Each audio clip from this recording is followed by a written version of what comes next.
नमस्कार बंधुरा, आशा करी तोमरा सबाई भालो आछो। गल्प बलार आसरे आमादेर आजकेर गल्प कविगुरु रवींद्रनाथ ठाकुरेर लेखा प्रथम छोट गल्प भिखारिणी। এই গল্পের ভাষ্য পাঠে তন্ময় দে এবং চিত্রাঙ্কনে সোমা দে। গল্পের রচনাকাল 1284 বঙ্গাব্দ এবং ইংরেজির 1877 সাল। কবিগুরুর বয়স তখন 16 বছর। গল্পটি প্রকাশিত হয় তৎকালীন ভারতী পত্রিকায়। তাহলে শুরু করা যাক আমাদের আজকের গল্প ভিখারিনী। প্রথম পরিচ্ছেদ।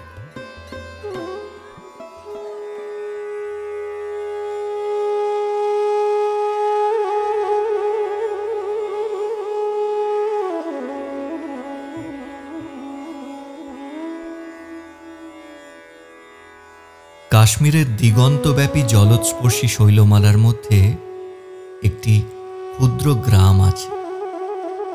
ক্ষুদ্র ক্ষুদ্র কুটিরগুলি আঁধার আঁধার ঝোপের মধ্যে প্রচ্ছন্ন।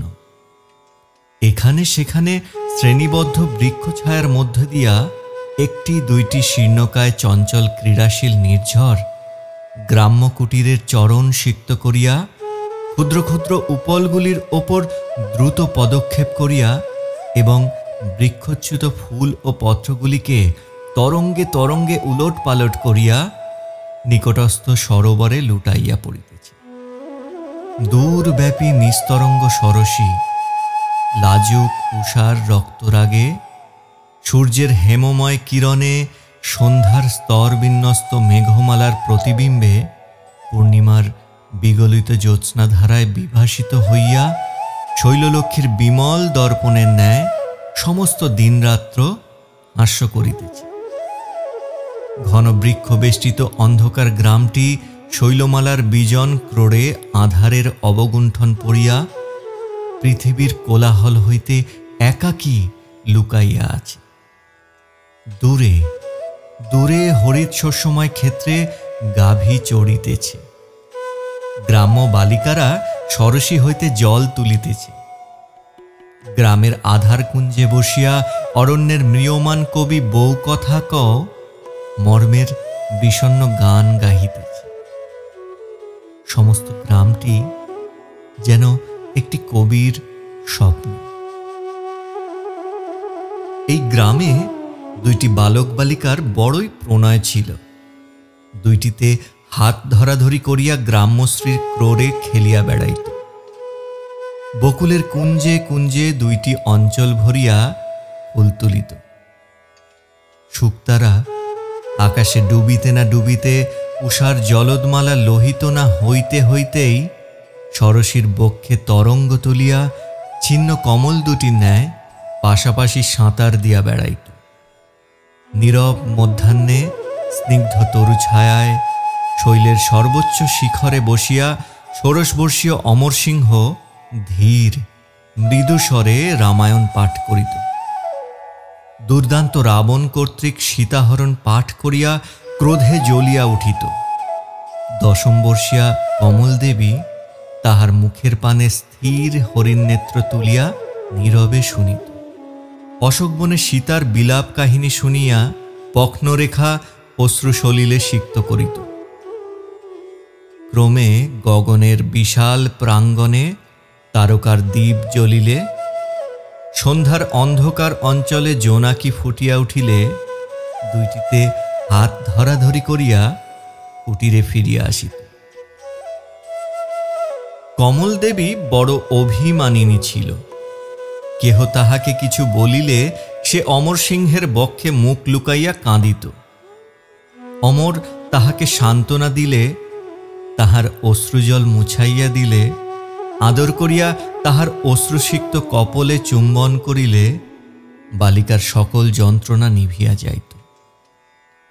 পৃথিবীর মধ্যে তাহার আর কেহই ছিল না। কেবল একটি বিধবা মাতা ছিল আর স্নেহময় অমরসিংহ ছিল। তাহারাই বালিকাটির অভিমান সান্ত্বনা ও ক্রীড়ার স্থল। বালিকার পিতা গ্রামের মধ্যে সম্ভ্রান্ত লোক ছিলেন।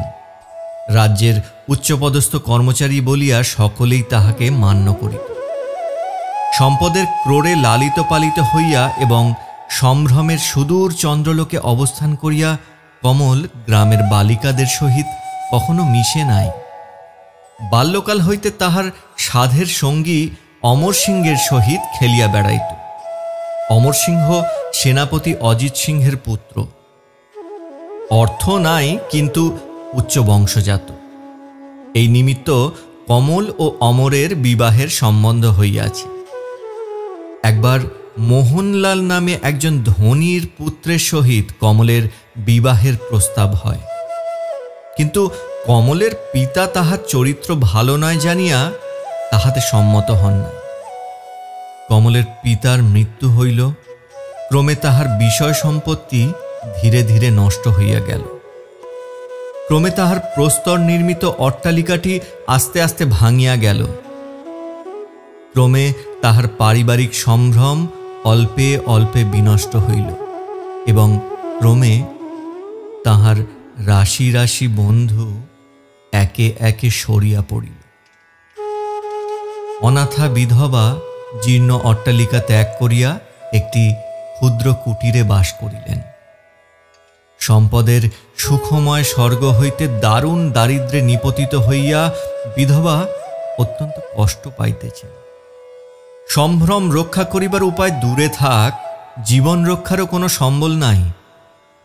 আদরিণী কন্যাটি কি করিয়া দারিদ্র দুঃখ সহ্য করিবে? স্নেহময়ী মাতা ভিক্ষা করিয়াও কমলকে কোনো মতে দারিদ্র্যের রৌদ্র ভোগ করিতে দেন নাই।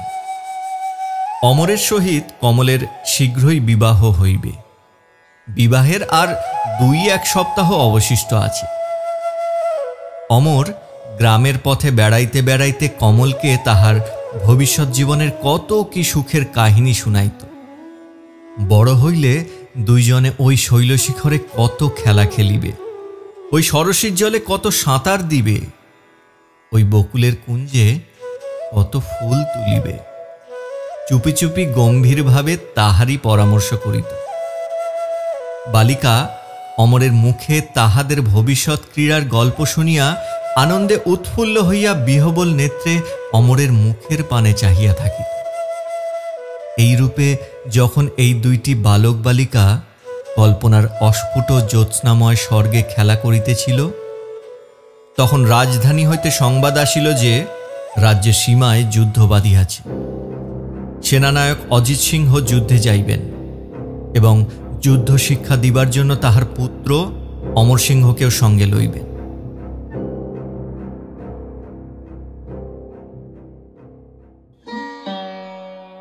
সন্ধ্যা হইয়াছে। শৈলশিখরের বৃক্ষ ছায়ায় অমর ও কমল দাঁড়াইয়া আছে। অমরসিংহ কহিতেছেন, কমল, আমি তো চলিলাম, এখন রামায়ণ শুনিবি কার কাছে? বালিকা ছল ছল নেত্রে মুখের পানে চাহিয়া রহিল। দেখ কমল, এই অস্তমান সূর্য আবার কাল উঠিবে, কিন্তু তোর কুটির দ্বারে আমি আর আঘাত দিতে যাইব না। তবে বল দেখি, আর কাহার সহিত খেলা করিবি? কমল কিছুই কহিল না, নীরবে চাহিয়া রহিল। অমর কহিল, সখী, যদি তোর অমর যুদ্ধক্ষেত্রে মরিয়া যায় তাহা হইলে? কমল ক্ষুদ্র বাহু দুটিতে অমরের বক্ষ জড়াইয়া ধরিয়া কাঁদিয়া উঠিল। কহিল, আমি যে তোমাকে ভালোবাসি অমর, তুমি মরিবে কেন? অশ্রু সলিলে বালকের নেত্র ভরিয়া গেল। তাড়াতাড়ি মুছিয়া ফেলিয়া কহিল, কমল, আয়, অন্ধকার হইয়া আসিতেছে, আজ এই শেষবার তোকে কুটিরে পৌঁছাইয়া দি। দুইজনে হাত ধরাধরি করিয়া কুটিরের অভিমুখে চলিল। গ্রামের বালিকারা জল তুলিয়া গান গাইতে গাইতে গৃহে ফিরিয়া আসিতেছে। বনশ্রেণীর মধ্যে অলক্ষিতভাবে একটির পর একটি পাপিয়া গাহিয়া গাহিয়া সারা হইতেছে। আকাশময় তারকা ফুটিয়া উঠিল। অমর কেন তাহাকে পরিত্যাগ করিয়া চলিয়া যাইবে, এই অভিমানে কমল কুটিরে গিয়া মাতার বক্ষে মুখ লুকাইয়া কাঁদিতে লাগিল। অমর অশ্রুসলিলে শেষ বিদায় গ্রহণ করিয়া ফিরিয়া আসিল। অমর পিতার সহিত সেই রাত্রেই গ্রাম ত্যাগ করিয়া চলিল। গ্রামের শেষ প্রান্তের শৈলশিখর উপরই উঠিয়া একবার ফিরিয়া চাহিল। দেখিল শৈলগ্রাম জ্যোৎস্নালোকে ঘুমাইতেছে, চঞ্চল নির্ঝরিণী নাচিতেছে, ঘুমন্ত গ্রামের সকল কোলাহল স্তব্ধ। মাঝে মাঝে দুই একটি রাখালের গানের অস্ফুট স্বর গ্রাম্যশৈলীর শিখরে গিয়া মিশিতেছে। অমর দেখিল কমলদেবীর লতাপাতা বেষ্টিত ক্ষুদ্র কুটিরটি অস্ফুট জ্যোৎস্নায় ঘুমাইতেছে। ভাবিল ওই কুটিরে হয়তো এতক্ষণে শূন্য হৃদয়া মর্মপীড়িতা বালিকাটি উপাধানে ক্ষুদ্র মুখখানি লুকাইয়া নিদ্রাশূন্য নেত্রে আমার জন্য কাঁদিতেছে। অমরের নেত্র অশ্রুতে পুড়িয়া গেল। অজিত সিংহ কহিলেন, রাজপুত বালক, যুদ্ধযাত্রার সময় কাঁদিতেছিস? অমর অশ্রু মুছিয়া ফেলিল। শীতকাল, দিবা অবসান হইয়া আসিতেছে। গাঢ় অন্ধকারময় মেঘরাশি উপত্যকা, শৈলশিখর, কুটির, বন, নির্ঝর, হ্রদ, শস্যক্ষেত্র একেবারে গ্রাস করিয়া ফেলিয়াছে। অবিশ্রান্ত বরফ পড়িতেছে। তরল তুষারে সমস্ত শৈল আচ্ছন্ন হইয়াছে। পত্রহীন শীর্ণ বৃক্ষ সকল শ্বেত মস্তকে স্তম্ভিতভাবে দণ্ডায়মান। দারুণ তীব্র শীতে হিমালয় গিরিও যেন অবসন্ন হইয়া গিয়াছে। এই শীত সন্ধ্যার বিষণ্ণ অন্ধকারের মধ্য দিয়া গাঢ় বাষ্পময় স্তম্ভিত মেঘরাশি ভেদ করিয়া একটি ম্লান মুখশ্রী ছিন্ন বসনা দরিদ্র বালিকা অশ্রুময় নেত্রে শৈলের পথে পথে ভ্রমণ করিতেছে। তুষারে পদতল প্রস্তরের ন্যায় অসার হইয়া গিয়াছে। শীতে সমস্ত শরীর কাঁপিতেছে। মুখ নীলবর্ণ। পার্শ্ব দিয়া দুই একটি নীরব পান্থ চলিয়া যাইতেছে। হতভাগিনী কমল করুণ নেত্রে এক একবার তাহাদের মুখের দিকে চাহিতেছে। কি বলিতে গিয়া বলিতেছে না। আবার অশ্রুসলিলে অঞ্চল সিক্ত করিয়া তুষার স্তরে পদচিহ্ন অঙ্কিত করিতেছে। কুটিরে রুগ্ন মাতা অনাহারে শয্যাগত। সমস্ত দিন বালিকা একমুষ্টিও আহার করিতে পারে নাই। প্রাতঃকাল হইতে সন্ধ্যা পর্যন্ত পথে পথে ভ্রমণ করিতেছে। সাহস করিয়া ভীত বিহবলা বালা কাহারও কাছে ভিক্ষা চাহিতে পারে নাই। বালিকা কখনো ভিক্ষা করে নাই। কি করিয়া ভিক্ষা করিতে হয় জানে না। কাহাকে কি বলিতে হয় জানে না। আলুলিত কুন্তল রাশির মধ্যে সেই ক্ষুদ্র করুণ মুখখানি দেখিলে, দারুণ শীতে কম্পমান তাহার সেই ক্ষুদ্র দেহখানি দেখিলে পাষাণও বিগলিত হইত। ক্রমে অন্ধকার ঘনীভূত হইল। নিরাশ বালিকা ভগ্ন হৃদয়ে শূন্য অঞ্চলে কুটিরে ফিরিয়া যাইতেছে। কিন্তু অসাড় পা আর উঠে না। অনাহারে দুর্বল, পথশ্রমে ক্লান্ত, নিরাশায় ম্রিয়মান শীতে অবসন্ন বালিকা আর চলিতে পারে না। অবশ হইয়া পথপ্রান্তে তুষার শয্যায় শুইয়া পড়িল। শরীর ক্রমে আরো অবসন্ন হইতে লাগিল। বালিকা বুঝিল ক্রমে সে অবসন্ন হইয়া তুষারে চাপা পড়িয়া মরিবে। মাকে স্মরণ করিয়া কাঁদিয়া উঠিল। জোর হস্তে কহিল, মা ভগবতী, আমাকে মারিয়া ফেলিও না, আমাকে রক্ষা করো। আমি মরিলে যে আমার মা কাঁদিবে, আমার অমর কাঁদিবে। ক্রমে বালিকা অচেতন হইয়া পড়িল।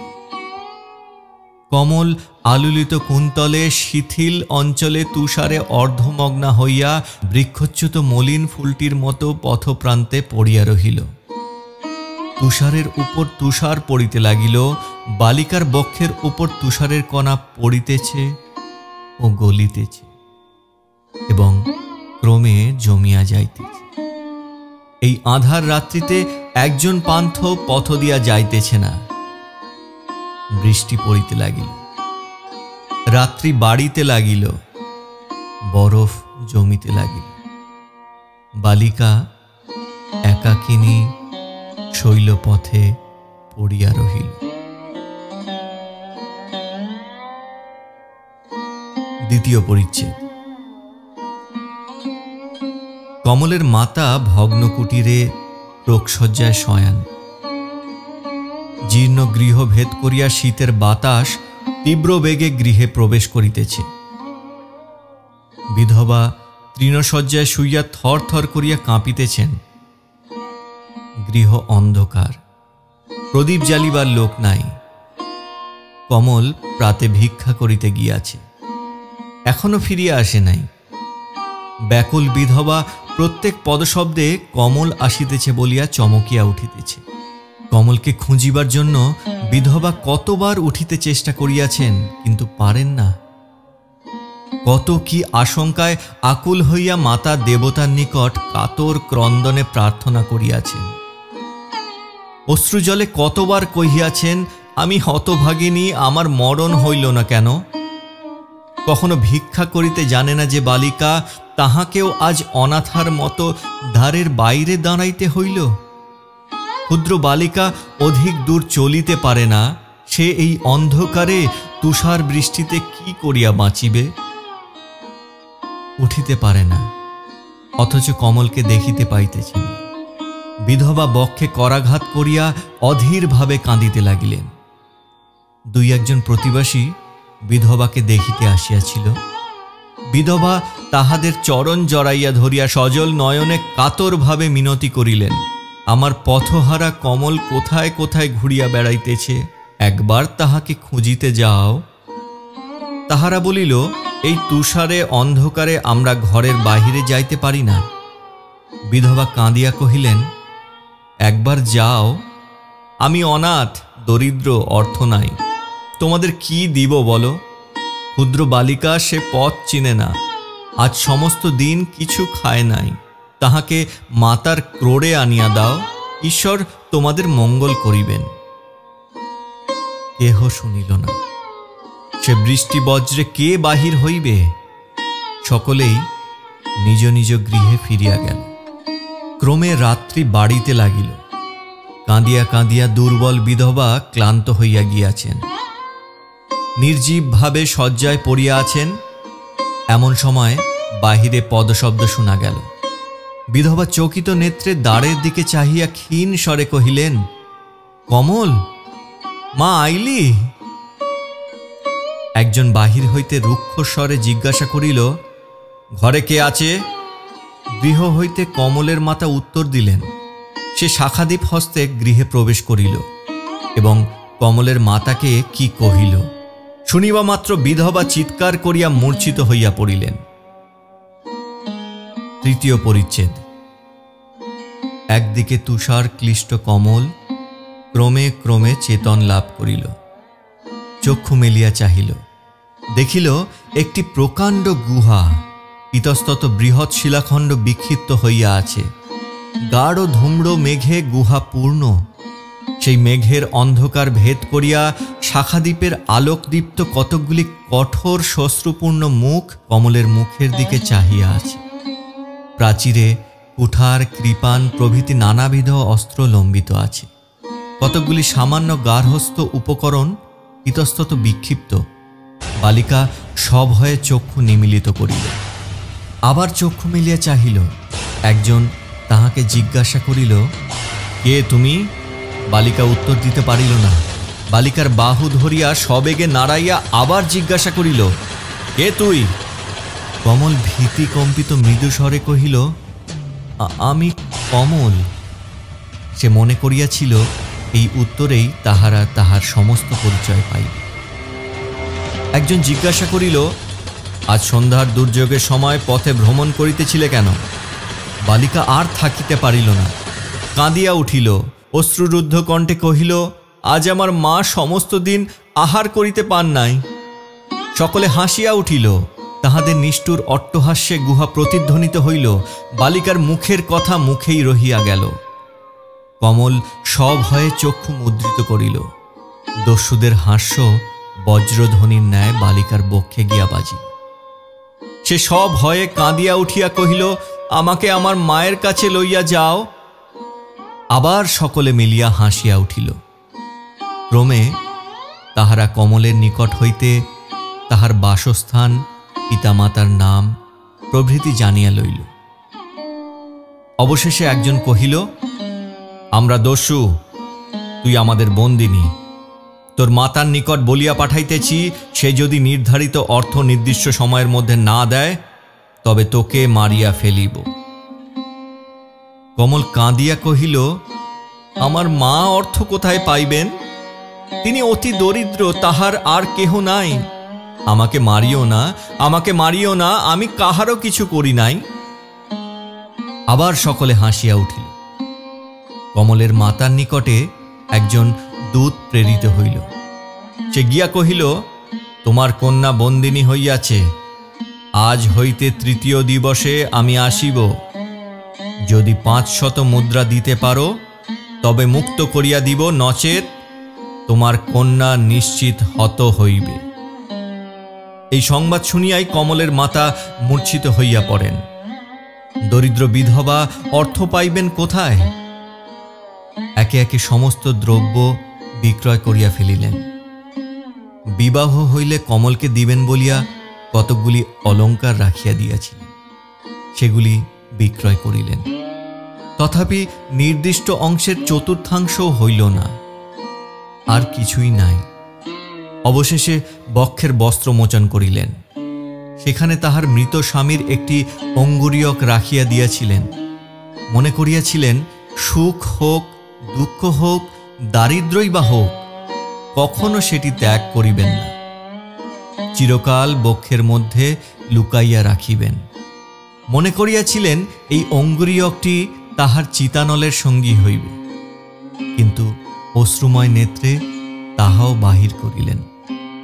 সেই অঙ্গুরীটিও যখন তিনি বিক্রয় করিতে চাহিয়াছিলেন, তখন তিনি তাহার বুকের একখানি অস্থিও ভাঙিয়া দিতে পারিতেন, কিন্তু কেহই কিনিতে চাহিল না। অবশেষে বিধবা দ্বারে দ্বারে ভিক্ষা চাহিয়া বেড়াইতে লাগিলেন। 1 দিন গেল, 2 দিন গেল, 3 দিন যায়, কিন্তু নির্দিষ্ট অর্থের অর্ধেকও সংগৃহীত হয় নাই। আজ সেই দস্যু আসিবে। আজ যদি তাহার হস্তে অর্থ দিতে না পারেন, তবে বিধবার সংসারে যে একমাত্র বন্ধন আছে তাহাও ছিন্ন হইবে। কিন্তু অর্থ পাইলেন না। ভিক্ষা করিলেন, দ্বারে দ্বারে রোদন করিলেন। সম্পদের সময় যাহারা তাহার স্বামীর সামান্য অনুচর ছিল, তাহাদের নিকটও অঞ্চল পাতিলেন, কিন্তু নির্দিষ্ট অর্থের অর্ধেকও সংগৃহীত হইল না। ভয় বিহবলা কমল গুহার কারাগারে কাঁদিয়া কাঁদিয়া সারা হইল। সে ভাবিতেছে, তাহার অমর থাকিলে কোনো দুর্ঘটনা ঘটিত না। অমরসিংহ যদিও বালক, কিন্তু সে জানিত অমরসিংহ সকলই করিতে পারেন। দস্যুরা তাকে মাঝে মাঝে ভয় দেখাইয়া যায়। দস্যুদের দেখিলেই সে ভয়ে অঞ্চলে মুখ ঢাকিয়া ফেলিত। এই অন্ধকার কারাগৃহে এই নিষ্ঠুর দস্যুদিগের মধ্যে একজন যুবা ছিল। সে কমলের প্রতি তেমন কর্কশভাবে ব্যবহার করিত না।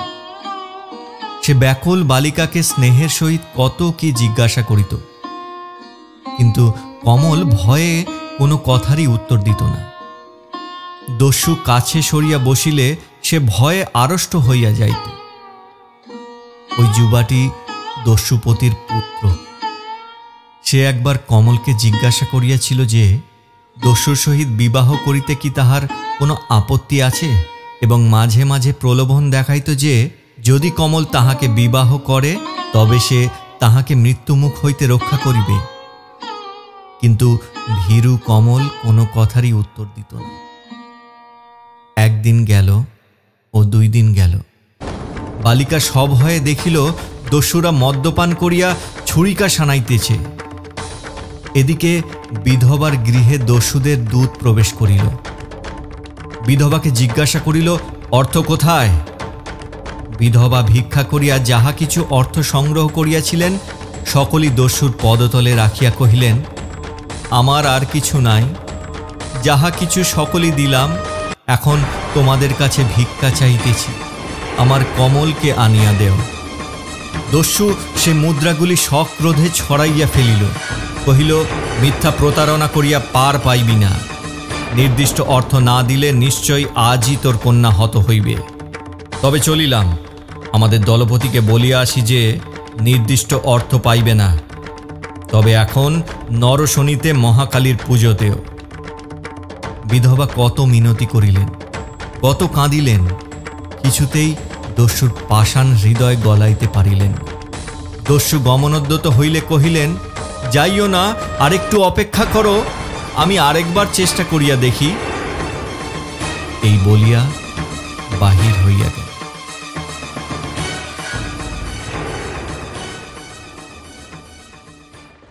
চতুর্থ পরিচ্ছেদ। মোহনলালের সহিত কমলের বিবাহের প্রস্তাব হয়, কিন্তু তাহা সম্পন্ন না হওয়াতে মোহন মনে মনে কিছু ক্রুদ্ধ হইয়া আছে। কমলের সমুদয় বৃত্তান্ত মোহনলাল প্রাতেই শুনিতে পাইয়াছিলেন এবং তৎক্ষণাৎ কুলপুরোহিতকে ডাকিয়া শীঘ্র বিবাহের উত্তম দিন আছে কিনা জিজ্ঞাসা করিলেন। গ্রামের মধ্যে মোহনের ন্যায় ধনী আর কেহ ছিল না।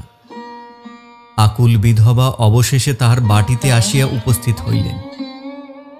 মোহন উপহাসের স্বরে হাসিয়া কহিলেন, এ কি অপূর্ব ব্যাপার, এতদিনের পর দরিদ্রের কুটিরে যে পদার্পণ হইল। বিধবা কহিলেন, উপহাস করিও না, আমি দরিদ্র, তোমার কাছে ভিক্ষা চাহিতে আসিয়াছি। মোহন কহিল, কি হইয়াছে? বিধবা আদ্যপান্ত সমস্ত বৃত্তান্ত কহিলেন। মোহন জিজ্ঞাসা করিলেন, তা আমাকে কি করিতে হইবে? বিধবা কহিলেন, কমলের প্রাণ রক্ষা করিতে হইবে। মোহন কহিলেন, কেন, অমর সিংহ এখানে নাই? বিধবা উপহাস বুঝিতে পারিলেন, কহিলেন, মোহন, যদি বাসস্থান অভাবে আমাকে বনে বনে ভ্রমণ করিতে হইত, অনাহারে ক্ষুধার জ্বালায় যদি পাগল হইয়া মরিতাম, তথাপি তোমার কাছে একটি তৃণও প্রার্থনা করিতাম না। তবে আজ যদি বিধবার একমাত্র ভিক্ষা পূর্ণ না করো, তবে তোমার নিষ্ঠুরতা চিরকাল মনে রাখিব। মোহন কহিল, আইসো, তবে তোমাকে একটি কথা বলি। কমল দেখিতে কিছু মন্দ নহে, আর তাহাকে যে আমার পছন্দ হয় নাই এমনও নহে, তবে তাহার সহিত আমার বিবাহের আর তো কোনো আপত্তি দেখিতেছি না। তোমার কাছে ঢাকিয়া কি করিব? বিনা কারণে ভিক্ষা দিবার মতো আমার অবস্থা নহে। বিধবা কহিলেন, অগ্রেই যে অমরের সহিত তাহার বিবাহের সম্বন্ধ হইয়া গিয়াছে। মোহন কিছু উত্তর না দিয়ে হিসাবের খাতা খুলিয়া লিখিতে বসিলেন, যেন কেহই ঘরে নাই, যেন কাহারও সহিত কিছু কথা হয় নাই। এদিকে সময় বহিয়া যায়, দস্যু আছে কি গিয়াছে তাহার ঠিক নাই। বিধবা কাঁদিয়া কহিলেন, মোহন, আমাকে যন্ত্রণা দিও না, সময় অতীত হইতেছে। মোহন কহিল, রোসো, কাজ সারিয়া ফেলি। অবশেষে বিধবা যদি বিবাহের প্রস্তাবে সম্মত না হইতেন, তাহা হইলে সমস্ত দিনে কাজ সারা হইত কিনা সন্দেহস্থ। বিধবা মোহনলালের নিকট অর্থ লইয়া দস্যুকে দিলেন, সে চলিয়া গেল। সেই দিনই ভয়ে আশঙ্কায় ত্রস্তা হরিণীটির ন্যায় বিহবলা বালিকা মাতার ক্রোড়ে ফিরিয়া আসিল এবং তাহার বাহু পাশে মুখখানি প্রচ্ছন্ন করিয়া অনেকক্ষণ কাঁদিয়া কাঁদিয়া মনের বেগ শান্ত করিল। কিন্তু অনাথিনী বালিকা এক দস্যুর হস্ত হইতে আরেক দস্যুর হস্তে পড়িল। কত বছর গত হইয়া গেল, যুদ্ধের অগ্নি নির্বাপিত হইয়াছে, সৈনিকেরা দেশে ফিরিয়া আসিয়াছে ও অস্ত্র পরিত্যাগ করিয়া এক্ষণে ভূমি কর্ষণ করিতেছে। বিধবা সংবাদ পাইলেন যে অজিত সিংহ হত ও অমর কারারুদ্ধ হইয়াছে, কিন্তু কন্যাকে এ সংবাদ শুনান নাই।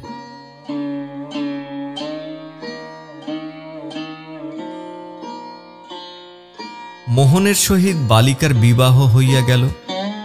মোহনের ক্রোধ কিছুমাত্র নিবৃত হইল না।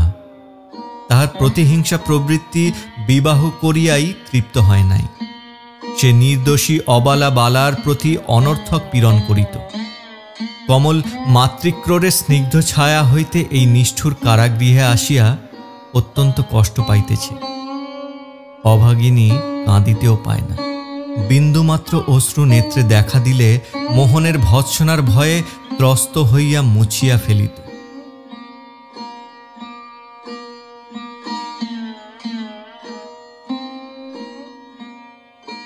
পঞ্চম পরিচ্ছেদ। শৈলশিখরের নিষ্কলঙ্ক তুষার দর্পণের উপর উষার রক্তিম মেঘমালা স্তরে স্তরে সজ্জিত হইল। ঘুমন্ত বিধবা দ্বারে আঘাত শুনিয়া জাগিয়া উঠিলেন। দ্বার খুলিয়া দেখিলেন সৈনিক বেশে অমর সিংহ দাঁড়াইয়া আছেন। বিধবা কিছুই বুঝিতে পারিলেন না, দাঁড়াইয়া রহিলেন।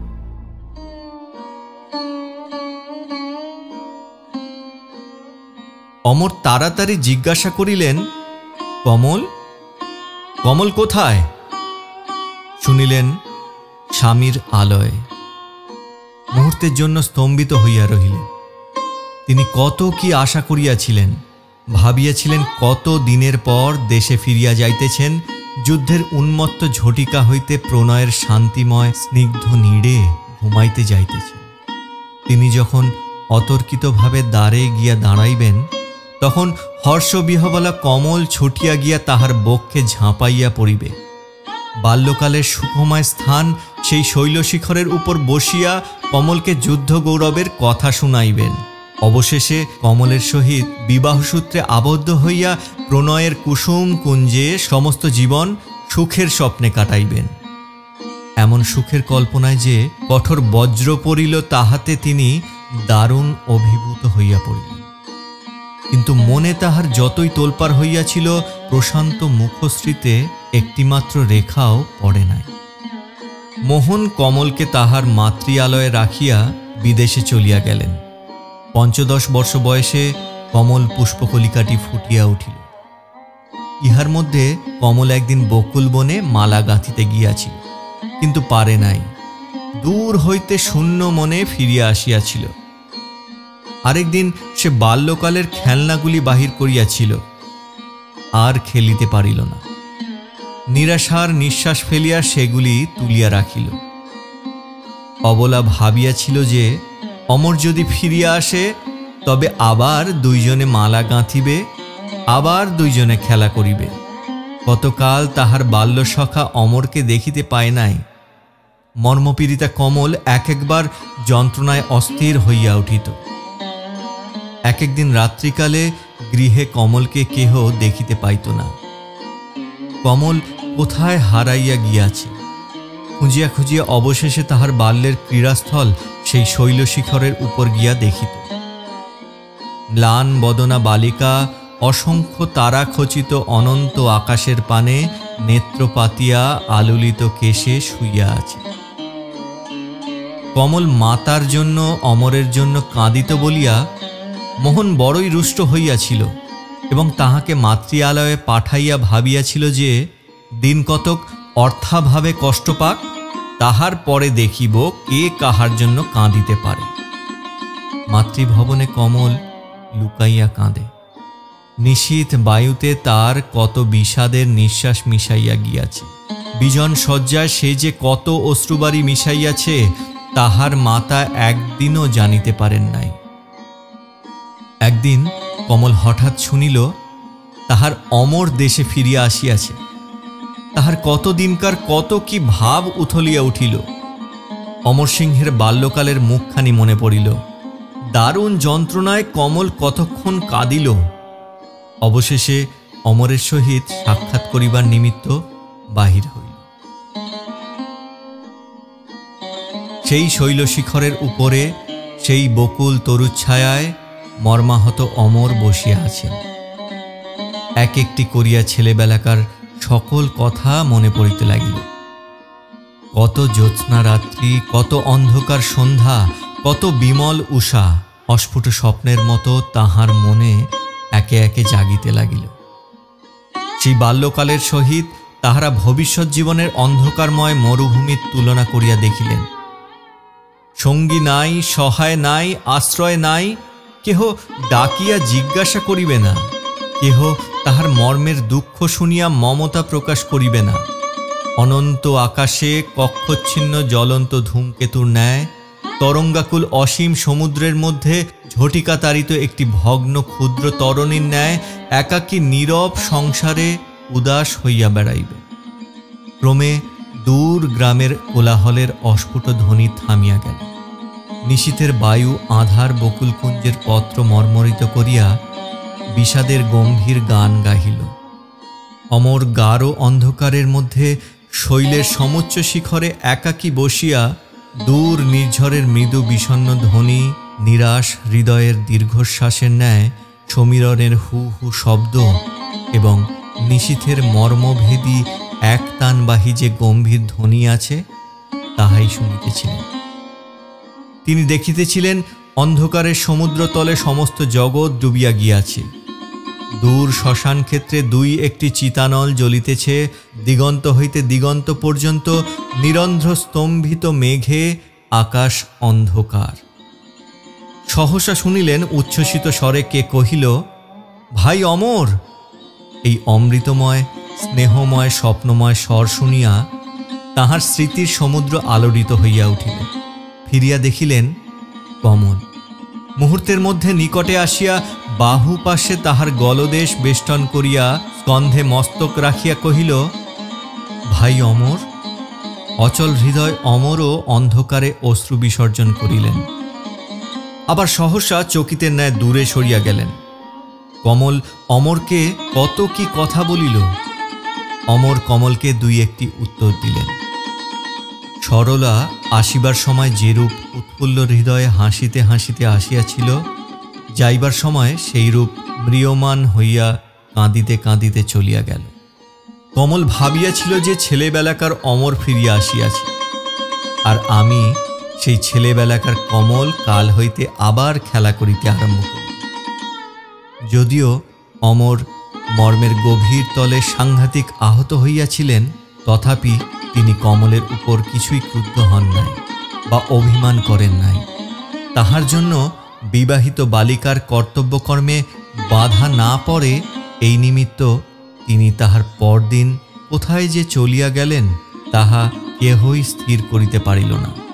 বালিকার সুকুমার হৃদয়ে দারুণ বজ্র পড়িল। অভিমানিনী কতদিন ধরিয়া ভাবিয়াছে যে এতদিনের পর সে বাল্যসখা অমরের কাছে ছুটিয়া গেল, অমর কেন তাহাকে উপেক্ষা করিল কিছুই ভাবিয়া পায় নাই। একদিন তাহার মাতাকে ওই কথা জিজ্ঞাসা করিয়াছিল।